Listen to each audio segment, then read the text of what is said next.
Hello everyone, welcome to our YouTube channel the Rankers. तो आज की इस वीडियो में हम डिस्कस करने वाले हैं एचपी असिस्टेंट प्रोफेसर एग्जाम से रिलेटेड एचपी जीके के कुछ इंपॉर्टेंट एमसीक्यूज। तो चलिए शुरू करते हैं पहले क्वेश्चन से।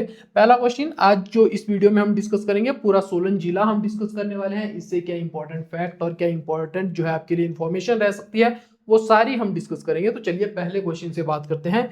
पहला क्वेश्चन यहाँ पे क्या रहने वाला है, निम्नलिखित कथनों पर विचार कीजिए। सोलन जिले का गठन 1 सितंबर 1972 को हुआ था। पहला आपके पास ये स्टेटमेंट रहने वाली है। दूसरी है सोलन जिले का मुख्यालय नाहन है। तो आपको बताना है कि कौन सा इसका मुख्यालय रहेगा। वर्ष 2011 की जनगणना के अनुसार सोलन जिले की जनसंख्या घनत्व जो है 300 व्यक्ति प्रति वर्ग किलोमीटर हमें देखने को मिलता है। तो देखिए पहला और ठीक है बिल्कुल, लेकिन सोलन जिले का मुख्यालय नाहन नहीं बल्कि आपको सोलन ही देखने को मिलेगा। और नाहन कहाँ देखने को मिलेगा, आप इसका आंसर मुझे कमेंट बॉक्स में बताएंगे। वर्ष 2011 की जनगणना के अनुसार जो जनसंख्या घनत्व रहने वाला है सोलन का, वो यही रहेगा 300 व्यक्ति प्रति वर्ग किलोमीटर। तो आपको आंसर देखने को मिलेगा 1 और 3 जो है इसका सही आंसर रहने वाला है ऑप्शन नंबर बी। आपको ध्यान रखना है। तो इसके बारे में आपको यहाँ पे इतनी जानकारी देखने को मिलती है। अब थोड़ा सा बात कर लेते हैं कि किस तरह से जो है यहाँ पे हमें जिले का निर्माण होता हुआ दिखाई देगा। तो आप सभी लोगों को पता होगा, मैंने आपसे बात अगर मैं करूं तो 15 अप्रैल 1948 से जो है चीजें स्टार्ट होती हुई हमें जो है दिखाई देगी। जहां पे आपको क्या देखने को मिलेगा, जितनी भी रियासतें हैं, बगाट हो गई, भागल हो गई, इसके अलावा आपको अर्की देखने को मिलेगी, सॉरी मांगल, महलोग, कुनिहार और इसके अलावा बेजा और कुठार, ये कुछ रियासतें आपको देखने को मिलेगी जो सारी की सारी जो है 2 तहसीलें इससे बनाई जाती है, जिनका क्या नाम रहने वाला है। एक का नाम रहेगा सोलन तहसील और दूसरे का नाम रहेगा अर्की तहसील। और इन सबको कहाँ जो है ऐड कर दिया जाएगा, महासू जिले में इन्हें ऐड कर दिया जाएगा। दूसरा आपको देखने को मिलेगा कि इसके बाद क्या होता है, दूसरी चीज जो हमारे लिए इंपॉर्टेंट रहने वाली है कि यहीं पे हम देखेंगे नवंबर 1966 में यहाँ पे आपको देखने को मिलेगा, इसमें जो दूसरा हुआ था हिंडूर। हिंडूर कहाँ गया था, तो आपको ध्यान रखना है पेप्सू में चला गया था। इसी समय की वो बात रहने वाली है। लेकिन यहाँ पे मैं बात करूँ तो नवंबर 1966 में क्या होता है कि यहाँ पे जो नालागढ़ यानी कि तत्कालीन हिंडूर जो है वो प्लस कंडा घाट आपको देखने को मिलेगा। कंडा घाट जो है ये आपको देखने को मिलेगा कि इन्हें क्या किया जाता है, वापिस से हिमाचल प्रदेश में मिला लिया जाता है। तो हिमाचल प्रदेश में मिलाया जाता है और किस जिले में रखा जाएगा भाई, शिमला जिले में रखा जाएगा। तो ये आपको यहाँ पे देखने को मिलता है। फिर आती है तारीख 1 सितंबर 1972 की, जहां शिमला जिले से नालागढ़ प्लस कंडा घाट आपको देखने को मिलेगा कि उस क्षेत्र को लिया जाएगा और सोलन प्लस अर्की को लेकर जो है यहाँ पे आपको देखने को मिलेगा कि सलूनी माता के नाम पर इस जिले का नाम क्या बनेगा इस दौरान, तो आपको देखने को मिलेगा सोलन रहेगा। तो इस तरह से पूरी कहानी आपको यहाँ पे कवर होती हुई दिखाई देगी कि कैसे चीजें हुई थी। आगे चलते हैं, दूसरे क्वेश्चन की ओर बढ़ते हैं। निम्नलिखित में से किस रियासत को सोलन जिले के गठन में शामिल रियासतों का हिस्सा नहीं माना जाता है, तो कौन सी रहेगी भाई, तो आपको देखने को मिलेगा भागल, जी हाँ, महलोग, जी हाँ, बगाट, जी हाँ, पर कौन सी नहीं रहेगी, सुकेत आपको कहाँ देखने को मिलेगी, मंडी में देखने को मिलेगी। आई होप ये जो है आपको चीजें याद होगी। और यहाँ पे कौन सी है, दोबारा से याद करेंगे, बगाट रहने वाली है, प्लस कौन सी, भागल आपको देखने को मिलेगी। इसके अलावा बात करूं तो आपको देखने को मिलेगी यहाँ पर कुनिहार, आपको देखने को यहाँ पे मिलने वाली है कुठार, फिर मंगल प्लस महलोग और अंततः हमें क्या देखने को मिलेगा, बेजा प्लस हिंडूर जो है हमें यहाँ पर देखने को मिलेगा। तो इस तरह से चीजें आपको चलती हुई यहाँ पे दिखाई देगी कि किन रियासतों को मिलाकर एक जिला बना है जिसे क्या कहा जाता है, सोलन जिला कहा जाता है। तो ये रियासतें आपको उस जिले में देखने को मिलेगी। चलिए आगे चलते हैं और अगला क्वेश्चन देखते हैं। निम्नलिखित कथनों पर विचार कीजिए। तो कौन से कथन रहेंगे भाई यहाँ पे, तो आपको देखने को जो कथन मिलेगा वो रहने वाला है, पहला, हिंडूर रियासत को छोड़कर सभी 7 रियासतें 1790 तक बिलासपुर रियासत को वार्षिक लगान देती थी। आपको पता होगा 1790 वही तारीख है जब जो हिंडूर के शासक है रामशरण, उनके द्वारा आक्रमण किया जाएगा बिलासपुर पर। और बिलासपुर से जो है आपको देखने को मिलेगा, चाहे बहादुरपुर की बात करूं, बहादुरपुर, इसके अलावा रतनपुर और आपको देखने को मिलेगा फतेहपुर। ये वाले क्षेत्र जो है इनसे जीत लिए जाते हैं, और बाकी जो ये रियासतें थी, इन सभी रियासतों को जो सोलन जिले में हम वर्तमान में पढ़ते हैं, ये सारी की सारी जो है, एक दो को छोड़कर सारी की सारी को आप देखेंगे कि बिलासपुर से आजाद करवा दिया जाता है। इसीलिए हमने जो है बघाट में भी देखा था कि महेंद्र सिंह जो है हमें पहली बार 1790 में ही स्वतंत्र शासक के रूप में उभरते हुए दिखाई देंगे। तो वो यहाँ पे पहली चीज आपको देखने को मिलेगी। फिर आता है मांगल रियासत ने 1790 के बाद भी बिलासपुर राज्य को वार्षिक लगान देना जारी रखा था। तो भाई मांगल जो है अभी भी किसके अंतर्गत रहेगी, तो मांगल आपको अभी भी जो है बिलासपुर के अंतर्गत ही देखने को मिलेगी। तो दोनों यहाँ पे कथन सही रहने वाले हैं। तो आप क्या ध्यान रखेंगे कि दोनों ही कथन जो है यहाँ पे सही होने वाले हैं। ऑप्शन नंबर सी प्रश्न का सही आंसर रहेगा। तो ये आप लोगों को ध्यान रखना है। आगे यहाँ पे बात करते हैं किसके बारे में, थोड़ा सा मांगल रियासत यहाँ पे हम रिवाइज कर लेते हैं। मांगल रियासत, तो मांगल रियासत में आप सभी लोगों को क्या क्या पता है, तो हमने बोला था कि भाई मारवाड़ से कुछ अत्री राजपूत आए थे। अत्री राजपूत जो थे वो आए हुए थे, उन्होंने क्या किया था, उन्होंने मांगल रियासत की स्थापना की थी। ये बात आप सभी लोगों को पता है। इसके अलावा दूसरा हमें क्या पता है कि मांगल नामक एक शासक था जिसने 1240 में इसी के नाम पर रियासत का नाम मांगल हुआ था। और आगे देखते हैं, इसके अलावा बहादुर सिंह आपको एक शासक देखने को मिलेंगे। बहादुर सिंह जो है आपको एक शासक देखने को मिलेंगे, गोरखाओं से सनद प्राप्त करेंगे। और इसके अलावा अगर मैं गोरखाओं से जो है, गोरखाओं के समय में गोरखाओं ने इनकी जो जागीर छीन ली थी भाई, तो ये क्या करेंगे, गोरखाओं को जब अंग्रेज हराएंगे तो अंग्रेजों से सनद प्राप्त करेंगे। ये आपको नोट करना है। इसके अलावा अगर बात करूं तो आगे आपको कौन सा देखने को मिलेगा, जो चौथा कथन यहाँ पे रहेगा वो आपको देखने को मिलेगा कि यहाँ पे शिव सिंह जो है, शिव सिंह आपको अंतिम शासक देखने को मिलेंगे। और 15 अप्रैल 1948 को क्या किया जाता है भाई, तो सब याद करेंगे, मैंने पढ़ा रखा है पहले भी आपको। 15 अप्रैल 1948 को इसे अर्की में मिला लिया जाएगा, अर्की तहसील में मिला लिया जाएगा। तो ये मांगल रियासत के संबंध में कुछ चीजें आपको इस तरह से पता होनी चाहिए।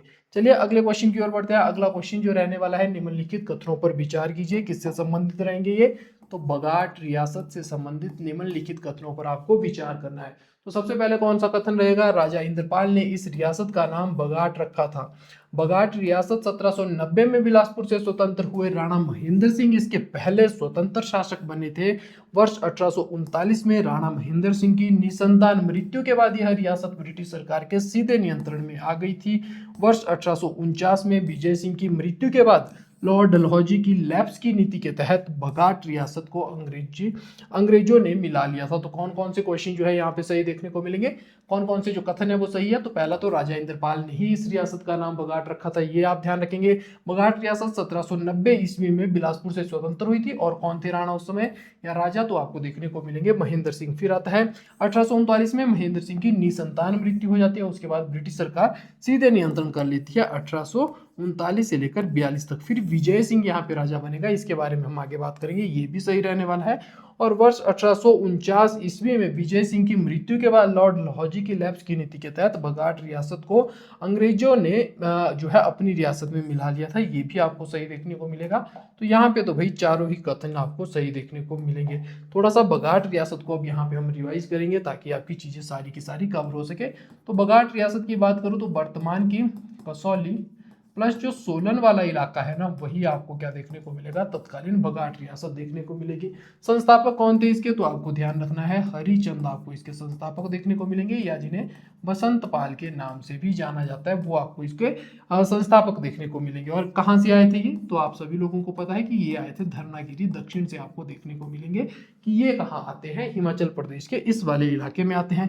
तो ये संस्थापक रहे। इसके बाद हमें देखेंगे इंद्रपाल। इंद्रपाल रियासत का नाम क्या रखने वाले हैं, बघाट रखने वाले हैं। इसके बाद कौन आएंगे, महेंद्र सिंह आएंगे। महेंद्र सिंह के बारे में अभी हमने देखा कि इन्होंने क्या किया भाई, इन्होंने 1790 ईस्वी में स्वतंत्र शासक बने थे, ये पहले स्वतंत्र शासक बने थे पहले। और 1839 में जब इनकी मृत्यु हो जाती है तो उसके बाद 42 तक अंग्रेजों के कंट्रोल में रियासत चली जाती है। फिर बहुत प्रयत्नों के बाद जो है वापिस सोलन के ही व्यक्ति को या बघाट के ही जो राजा होंगे विजय सिंह, उनको ये रियासत वापिस मिलेगी 1842 से लेकर आपको 49 तक उन्हीं के पास देखने को मिलेगी। लेकिन 49 में उनकी भी निसंतान मृत्यु हो जाती है। तो अब आएगा डलहौजी, और डलहौजी क्या करने वाला है, डलहौजी यूज करेगा लैब्स की नीति, और लैब्स की नीति के तहत 1839 49 और 50 से लेकर कब तक 62 तक आपको देखने को मिलेगी कि ये रियासत जो है अंग्रेजों के कंट्रोल में रहने वाली है। उसके बाद क्या होगा, तो उसके बाद आपको एक शासक देखने को मिलेंगे उमेद सिंह। उमेद सिंह के समय में क्या होने वाला है, 13 वर्षीय शासक होंगे, लगभग मृत्यु शैया पर ही लेटे हुए थे जब ये शासक बनते हैं या इन्हें रियासत वापस अपनी मिलती है। फिर उसके बाद आपको कौन देखने को मिलेंगे, इसके बाद आपको देखने को मिलेंगे दिलीप सिंह। दिलीप सिंह आपको शासक देखने को मिलेंगे जो 1862 से लेकर 1911 में रहेंगे, और इनके समय की एक महत्वपूर्ण घटना है कि ये बोझ से राजधानी कहाँ लेकर आए थे, सोलन ये राजधानी लेकर आए थे। तो ये आपको यहाँ पे नोट करना है। और अंततः कौन आने वाले हैं, अंतिम शासक जो रहेंगे इस रियासत के, दुर्गा सिंह रहेंगे। दुर्गा सिंह रहेंगे जिन्होंने सोलन दरबार हॉल की क्या की थी, सोलन दरबार हॉल की आपको देखने को मिलेगा जो बैठक हुई थी यहाँ पे 26 जनवरी 1948 को, उसकी के इनके द्वारा अध्यक्षता की गई थी भाई। तो ये आप यहाँ पे नोट करेंगे। आगे चलते हैं, निम्नलिखित कथनों पर विचार कीजिए। कौन कौन से कथन है। कुनिहार रियासत की स्थापना 1754 में अभोज देव ने की थी। अभोज देव मूल रूप से जम्मू के अखनूर से आए थे। कुनिहार रियासत की स्थापना बीरचंद ने की थी। तो पहला तो सही रहेगा, दूसरा भी सही रहेगा, लेकिन बीरचंद हमें कहाँ देखने को मिलेंगे, तो बीरचंद यहाँ नहीं बल्कि महलोग में हमें देखने को मिलेंगे। तो ये आपको यहाँ पे नोट करना है भाई। तो क्या आंसर रहने वाला है, 1 और 2, ऑप्शन नंबर ए प्रश्न का सही आंसर रहेगा। थोड़ा सा कुनिहार रियासत हम यहाँ पे आप लोग मेरे साथ रिवाइज करने वाले हैं। तो कुनिहार रियासत की बात की जाए तो जैसा कि आपने अभी पढ़ा कि किसने की इसकी स्थापना, अभोज देव ने इसकी स्थापना की। कब की भाई, 1154 में इसकी स्थापना की। कहाँ से आए थे, तो अखनूर वाले क्षेत्र से आए थे। अखनूर वाले क्षेत्र से आए थे, कहाँ, जम्मू से, जहां से आपको देखने को मिलेगा कि जो चिनाब नदी है वो मैदानों में प्रवेश करती है। फिर यहाँ पे अगर मैं बात करूँ तो इसके अलावा आपको एक इंपॉर्टेंट शासक यहाँ पे कौन देखने को मिलेंगे, आपको देखने को मिलेंगे मगन देव। मगन देव आपको इंपॉर्टेंट शासक देखने को मिलेंगे। और फिर अंतिम शासक देखने को मिलेंगे हरदेव। तो इनके बारे में आप ध्यान रखेंगे। ये जो है गोरखा आक्रमण के समय यहाँ के शासक रहने वाले हैं। गोरखाओं के समय मगन देव यहाँ के शासक थे। तो इतनी कुछ चीजें आपको इसके बारे में पता होनी चाहिए कुनिहार रियासत के बारे में। नेक्स्ट बात करते हैं, निम्नलिखित कथनों पर विचार कीजिए। कुठाड़ रियासत की स्थापना किश्तवाड़ कश्मीर से आए हुए सूरज चंद ने की थी। तो ये तो बिल्कुल सही रहने वाला है भाई, पहली स्टेटमेंट बिल्कुल सही है। गोरखा आक्रमण के समय में कुठाड़ के शासक कौन थे, गोपाल चंद हमें देखने को मिलते हैं। लेकिन इन्होंने कहा अर्की में शरण ली थी, जी नहीं, ये गलत रहने वाला है। इन्होंने मनी माजरा में शरण ली थी। तो आपको ये चीज ध्यान रखनी है, इन्होंने अर्की में शरण नहीं ली थी। तो इस आधार पर दूसरा गलत हो जाता है।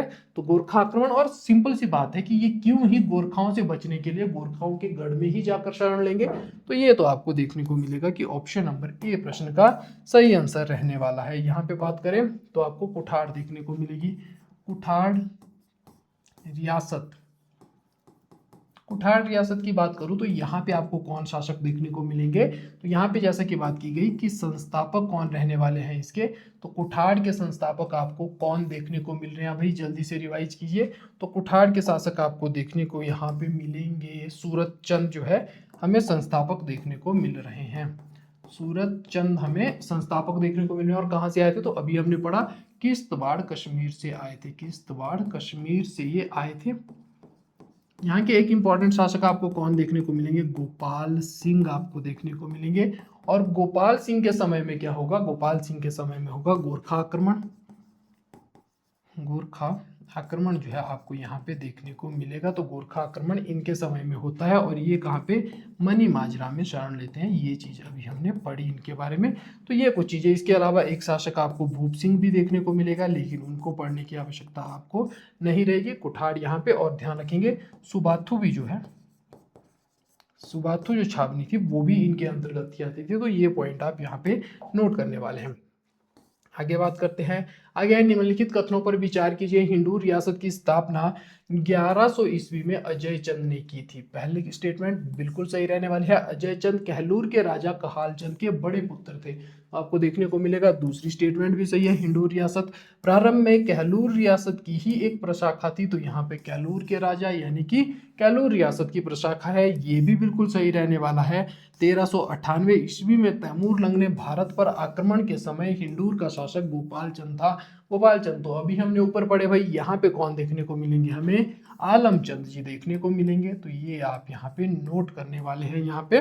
तो आपको ध्यान रखना है कि चौथा तो गलत रहेगा, इसके अलावा ऊपर के तीनों बातें सही है। ऑप्शन नंबर ए 1, 2 और 3 इस प्रश्न का सही आंसर रहने वाला है। तो यहाँ पे बात करूँ आपसे, तो हम जो है यहाँ पे पढ़ने वाले हैं अब किसके बारे में, हिंदू रियासत के बारे में। तो हिंदू रियासत में जैसा कि हमने क्या देखा, इसके कौन रहने वाले हैं, अजय चंद इसके संस्थापक रहने वाले हैं, इसके बारे में आप ध्यान रखेंगे। नेक्स्ट अगर बात करूं तो यहाँ पे एक शासक आपको आलमचंद देखने को मिलेंगे। आलमचंद देखने को मिलेंगे। इनके समय में 1398 में तैमूर लंग के द्वारा हिमाचल प्रदेश या शिवालिक वाले क्षेत्र पर जब आक्रमण किया गया था, तो आलमचंद ने तैमूर लंग की सहायता की थी। जब वो वापिस जा रहे थे तो उनको अपना समर्थन दिया था ताकि भाई हिंदूर को समझदारी से बचाया जा सके। फिर आगे देखने को आपको मिलेंगे एक शासक रहेंगे यहाँ पे विजय चंद। विजय चंद के बारे में आप ध्यान रखेंगे कि इनके समय में क्या होता है, नालागढ़ की स्थापना आपको देखने को मिलेगी यहाँ पे। फिर उसके बाद एक शासक यहाँ पे कौन रहने वाले हैं भाई, रामचंद हमें देखने को मिलेंगे। और ये क्या करने वाले हैं, तो रामचंद के बारे में आप ध्यान रखेंगे कि इनके समय में क्या होता है, एक इंपॉर्टेंट घटना इनके समय में घटित होती है, राम शहर की ये स्थापना करेंगे, की स्थापना इनके द्वारा की जाती है। इसके अलावा बात करूँ तो ये क्या करेंगे, रामगढ़ की स्थापना करेंगे। रामगढ़ जो दुर्ग है उसकी इन्हीं के द्वारा नींव रखी गई थी। उसके बाद आपको एक और शासक देखने को मिलेंगे, अजमेर चंद। अजमेर चंद जो है इन्होंने क्या किया था भाई, अजमेरगढ़ दुर्ग बनाया था, ये आप ध्यान रखेंगे। फिर आपको कौन देखने को मिलेंगे, फिर देखने को मिलेंगे आपको राम शरण, जो क्या थे, संसार चंद के बहुत अच्छे दोस्त आपको देखने को मिलेंगे। और इन्होंने इस समय क्या किया था, तो इन्होंने 1790 में हमने पढ़ा कि इन्होंने क्या किया था, तो बहादुरपुर, रतनपुर और जो आपको फतेहपुर देखने को मिलेगा, उन सारे हिस्सों को जो है इन्होंने किससे जीत लिया था, तो इन्होंने जो है जो बिलासपुर के शासक थे उनसे इन्होंने इन क्षेत्रों को जीत लिया था। और उसके बाद आपको देखने को मिलेगा कि आगे चलकर जो है इन्हें गोरखाओं के द्वारा इनकी रियासत से बेदखल कर दिया जाता है। पहले ये रामगढ़ में शरण लेते हुए दिखाई देंगे 3 सालों तक, और बाद में ये प्लासी चले जाएंगे। तो ये आपको नोट करना है। और यहाँ पे आप देखोगे कि 1815 में जो ऑक्टर लोनी थे उनके द्वारा जब गोरखाओं को हराया जाएगा मलवाना किले में, उसके बाद इन्हें रियासत अपनी प्राप्त होगी। तो ये आपको यहाँ पे ध्यान रखना है। फिर बात करते हैं रामशरण के आगे आपको कौन से शासक देखने को मिलेंगे भाई, तो एक हमें इंपॉर्टेंट जो देखने को मिलेंगे वो कौन रहने वाले हैं, अंतिम शासक यहाँ पे आपको देखने को मिलेंगे। इसके अलावा तो वो आपको यहाँ पे देखने को मिलेंगे। अंतिम शासक कौन रहने वाले हैं, तो जल्दी से आप लोग रिकॉल कीजिएगा अंतिम शासक कौन है, और उनका नाम आप मुझे कमेंट बॉक्स में बताएंगे कि जो कुनिहार रियासत है, सॉरी जो हिंदू रियासत है, उसके अंतिम शासक कौन थे, वो आप मुझे कमेंट बॉक्स में बताइएगा। चलिए आगे चलते हैं, अगले क्वेश्चन की ओर बढ़ते हैं। निम्नलिखित कथनों पर विचार कीजिए। निम्नलिखित कथन कौन कौन से हैं, नालागढ़ में डोलोमाइट, कुठार में जिप्सम, दाड़लाघाट में चूना पत्थर प्राप्त होते हैं। Dolomite is found in Nalagarh, gypsum in Kuthar and limestone in Darlaghat. तो ये तो सही रहने वाला है। दाड़लाघाट में प्रसिद्ध अंबुजा सीमेंट फैक्ट्री है, ये भी सही रहेगा। दूसरा भी सही रहने वाला है, सोलन जिले को खुम्ब नगरी कहा जाता है क्योंकि यहाँ राष्ट्रीय मशरूम अनुसंधान संस्थान हमें देखने को मिलता है। तो तीनों ही कथन यहाँ पे सही रहने वाले हैं। तो यहाँ पे कौन कौन सही रहेंगे, ऑप्शन नंबर डी प्रश्न का सही आंसर रहेगा, ये यहाँ पे सही रहने वाले हैं। इसके अलावा आप मुझे बताएंगे कि हिमाचल प्रदेश का सबसे बड़ा औद्योगिक क्षेत्र या औद्योगिक शहर कौन सा रहने वाला है, तो वो रहने वाला है वही बद्दी। तो इसके बारे में आप नोट करेंगे, औद्योगिक शहर कौन सा रहने वाला है, बद्दी रहने वाला है। और आप 1855 में देखेंगे कि मोहन मेकिंग ब्रूरी जो है वो भी आपको सोलन में ही स्थापित होती हुई दिखाई देगी। तो इतनी इंपॉर्टेंट चीजें आपको यहाँ से पता होनी चाहिए। ऑप्शन नंबर डी प्रश्न का सही आंसर रहेगा। सोलन जिले को स्वतंत्र पूर्ण जिला कब बनाया गया था, तो अभी हमने इसके बारे में देखा कि भाई 1 सितंबर 1972 इसकी तारीख रहने वाली है। ऑप्शन नंबर सी प्रश्न का सही आंसर रहेगा। नेक्स्ट है, कसौली के सनावर में स्थित लॉरेंस स्कूल की स्थापना कब हुई थी, तो आपको देखने को मिलेगा कि लॉरेंस स्कूल की स्थापना होती है 1847 में। किसने की थी, सर हेनरी लॉरेंस के द्वारा की गई थी। बिल्कुल सही स्टेटमेंट है। कहाँ पे है, कसौली के सनावर में आपको देखने को मिलेगी। डॉक्टर वाई एस परमार ने बागवानी और वानिकी विश्वविद्यालय नौणी में स्थित है। तो डॉक्टर वाई एस परमार बागवानी और वानिकी जो विश्वविद्यालय है वो कहाँ देखने को मिल रहा है, हमें नौणी में देखने को मिल रहा है। उपरोक्त में से कौन से कथन सही रहने वाले हैं भाई, तो दोनों ही कथन जो है आपको सही देखने को मिलेंगे। ऑप्शन नंबर सी प्रश्न का सही आंसर रहेगा। कुछ और चीजें अगर बात की जाए तो कसौली में हमें क्या देखने को मिलेगा, तो कसौली में हमें देखने को मिलेगा केंद्रीय अनुसंधान संस्थान,